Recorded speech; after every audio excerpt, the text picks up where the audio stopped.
যে মুহতারাম, আমার আব্বা আম্মা মারা গিয়েছে প্রায় 16 বছর হলো। মা 15 বছর, বাবা 16 বছর। আমি প্রায় আব্বা আম্মাকে স্বপ্নে দেখি, তবে এখন মৃত আব্বা আম্মাকে বাবা আমাকে ঘন ঘন স্বপ্নে দেখছে। কখনো তারা কিছু চায়, কখনো কিছুই চায় না, আমার দিকে তাকিয়ে থাকে, আবার কখনো বা আমাকে ডাকে। মৃত ব্যক্তি অথবা মৃত বাপমা যদি স্বপ্নে এভাবে ডাকে, তাহলে কি ধরে নিব যে আমার হায়াত শেষ, আমাকেও কবরের দিকে চলে যেতে হবে? এই প্রশ্নটি যিনি করেছেন উনি হচ্ছে বনশ্রী সি ব্লক থেকে, তার নাম হচ্ছে আহমাদুসামাদ। সুবহানাল্লাহ। দেখেন, ইম্পর্টেন্ট একটা প্রশ্ন। মৃত বাপমা অনেকেরই এরকম স্বপ্নে দেখা দেয়, দাদা দাদি স্বপ্নে দেখা দেয়, অনেক সময় কিছু চায়, অনেক সময় আবার ফেলফেলায় তাকায় থাকে, অনেক সময় ডাকে। এখন কোনটার জন্য কি স্বপ্নটা? এটা তো আল্লাহর পক্ষ থেকে, তাই না?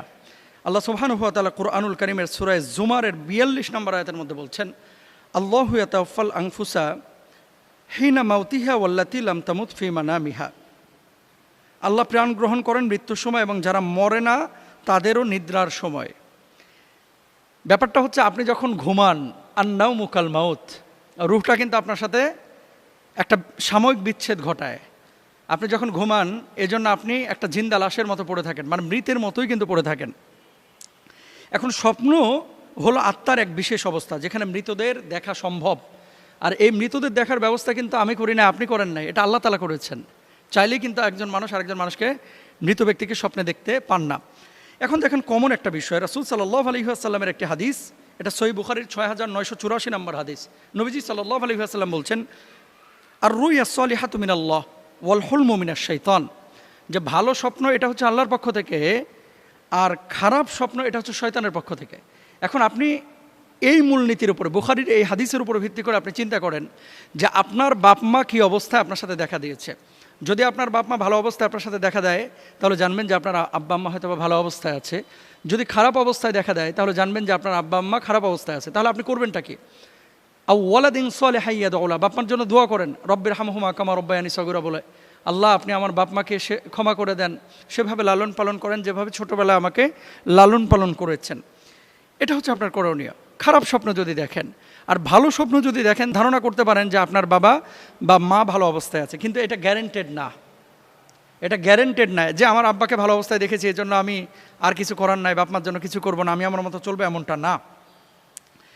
এরপর আসেন যে বাপ মাকে এভাবে বারবার স্বপ্ন আপনি দেখছেন, দেখার পরে আপনার মূলত করণীয় কী? তো করণীয়, ভালো অবস্থায় দেখলে কি করবেন, খারাপ অবস্থায় দেখলেন কি করবেন, এটা তো বলেই দিলাম। এছাড়াও আরও কিছু বিষয় রয়েছে, যে আপনার দিকে ফেলফেলায় তাকায় রয়েছে, এটার কি আলাদা কোনো ব্যাখ্যা আছে? এটার আলাদা কোনো ব্যাখ্যা যেহেতু রাসূল সাল্লাল্লাহু আলাইহি ওয়াসাল্লাম থেকে আমরা পাই না, বলতে পারবো না।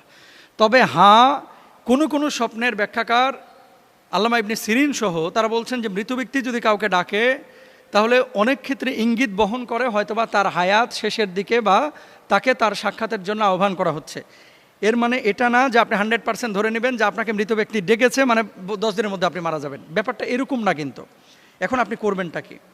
দেখেন, মৃত্যু এটা হচ্ছে মুমিনের জন্য তওফা, এটা হাদিয়া। মৃত্যু আসা, মৃত্যু বরণ করা, এটা মুমিনের জন্য ভয়ের কোনো কারণ না, এটা ভালো জিনিস। কারণ মুমিন মরার সঙ্গে সঙ্গে ইয়া আইয়াতুহান নাফসুল মুতমাইন্না ইরজিআ ইলা রাব্বিকা রাদিয়াতাম মারদিয়া, আপনার রবের সাক্ষাতে তো আপনি যাচ্ছেন, তাই না?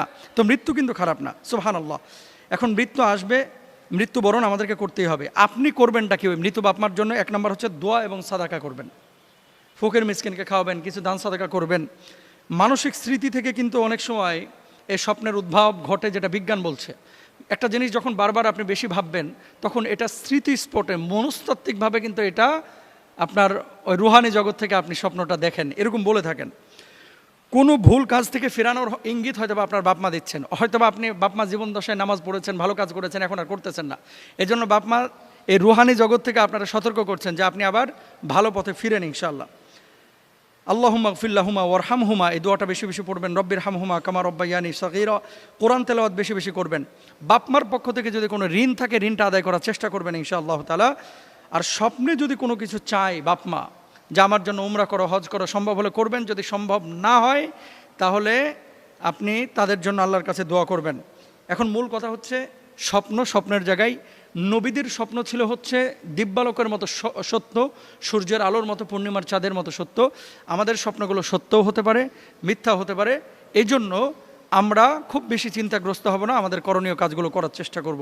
আল্লাহ প্রত্যেকের বাপ মাকে জান্নাতুল ফেরদাউসের মেহমান বানায় দেন, ভুল ত্রুটি ক্ষমা করে দেন, আমিন। আচ্ছা মোহতারাম, এরপরের প্রশ্ন হচ্ছে ভালো পীর এবং ভণ্ড পীর চেনার কোনো উপায় আছে কিনা? ভেরি ভেরি ইম্পর্টেন্ট একটা বিষয়। ল্যাংটা কখনো পীর হতে পারে না ভাই। এটা এখন বেলতলি হোক, সুলাইমান হোক, আব্দুল করিম হোক, আব্দুর রহিম হোক, অথবা জামাল হোক, কামাল হোক, সামাদ হোক, এগুলো কোনো ল্যাংটা মানুষ, যেটা বাংলাদেশের মানুষের আবেগের সাথে এক বিষয় জড়িত, বা এখানে মানুষ মনে করে যে এরা তো ভাবগাম্ভীর্যপূর্ণ মানুষ, এরা উলঙ্গ হয়ে রাস্তাঘাটে ঘোরাফেরা করছে, দুনিয়ার কোনো চাকচিক্য তাদেরকে আকর্ষণ করতে পারে না, এরা মনে হয় বড় আল্লাহর ওলি। কোনো ল্যাংটা আল্লাহর ওলি হতে পারে না। হ্যাঁ, তবে কিছু কিছু ওলি আউলিয়া পাগলের মতো চলাফেরা করে, এটা আছে। এখন আপনি বলেন যে এই যে লজ্জাস্থান ঢাকা, এটা শরীয়তে ফরজ নাকি সুন্নত? আপনি বলবেন ফরজ। আপনি বলবেন ফরজ, আপনারা বলেন না ফরজ, বলেন বলেন ফরজ। কি শরীয়তে লজ্জাস্থান ঢাকাটা কি ফরজ? ফরজ। লজ্জাস্থান কেউ যদি উন্মুক্ত করে তাহলে সে কি করলো? ফরজ তরক করলো। ব্যাপারটা হচ্ছে এখানেই যে ফরজ যদি কেউ তরক করে সে কিভাবে আল্লাহর ওলি হয়, যেটা আমাদের দেশে হয়। এ দেশে তো মনে করেন মানে প্রসাব পায়খানা করলেও এটাকে অনেকে পবিত্র জিনিস মনে করে যে আল্লাহর ওলি করছে, নাউজুবিল্লাহ, নাপাক নাপাকি। এখন এই গানগুলো এগুলো আসলে আপনারা শুনবেন না, এখানে মিউজিক থাকে, বিশ্রী কথাবার্তা থাকে। অনেক হুজুরও কিন্তু এই সমস্ত গানগুলো এই লেবাস নিয়ে আপনার প্রকাশ করে মানুষের সামনে, ওই যে ওরস টোরসে। এই ধরনের ঢোল তবলা মিউজিক ইসলাম অনুমোদন করে না, এগুলো থেকে আপনারা দূরে থাকার চেষ্টা করবেন ইনশাল্লাহ। এবার আসেন ভালো পীর চেনার উপায় কি? ভালো পীর চেনার উপায় হচ্ছে উনি সুন্নাহের উপরে থাকবে, উনি শরিয়া পরিপন্থী কোনো কাজ করবে না। আলা ইন্না আউলিয়া আল্লাহি লা খাউফুন আলাইহিম ওয়া লা হুম ইয়াহজানুন।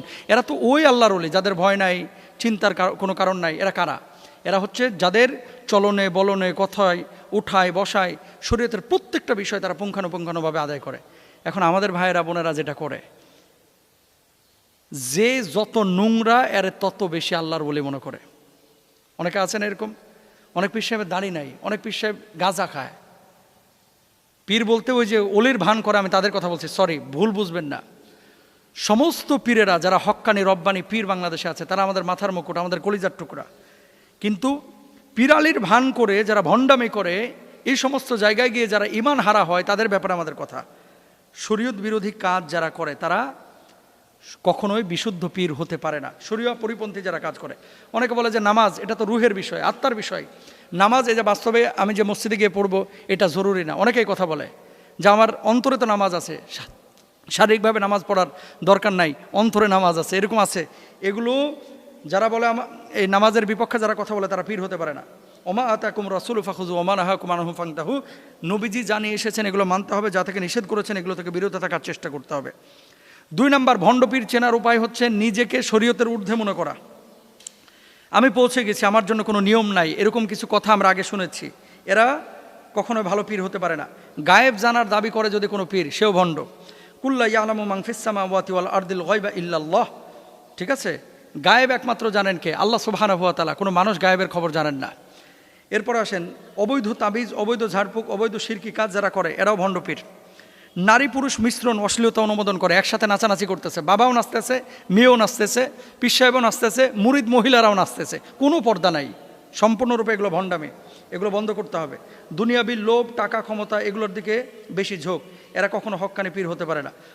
অদ্ভুত কেরামতি দেখায়, যেমন আগুনে হাঁটা, হাতের কারসাজি করা, এগুলো বদজিনের আসন নিয়ে অনেকে করে থাকে। আপনারা মনে করেন বিশাল বড় আল্লাহর বলি, এগুলোকে বিশ্বাস করবেন না। কোরআন হাদিসের জ্ঞান না থাকা এবং বিকৃত ব্যাখ্যা দেওয়া, অন্ধ অনুসরণ করা। কেউ কেউ বলে যে কোরআন 90 পারা, 30 পারা আছে এই দুনিয়ায়, আর বাকি 60 পারা হচ্ছে ওই বাবার কলবের ভিতরে। নাউজুবিল্লাহ বলেন। তো এই জায়গাগুলো আসলে আমাদের খেয়াল করা উচিত। আল্লাহ তাআলা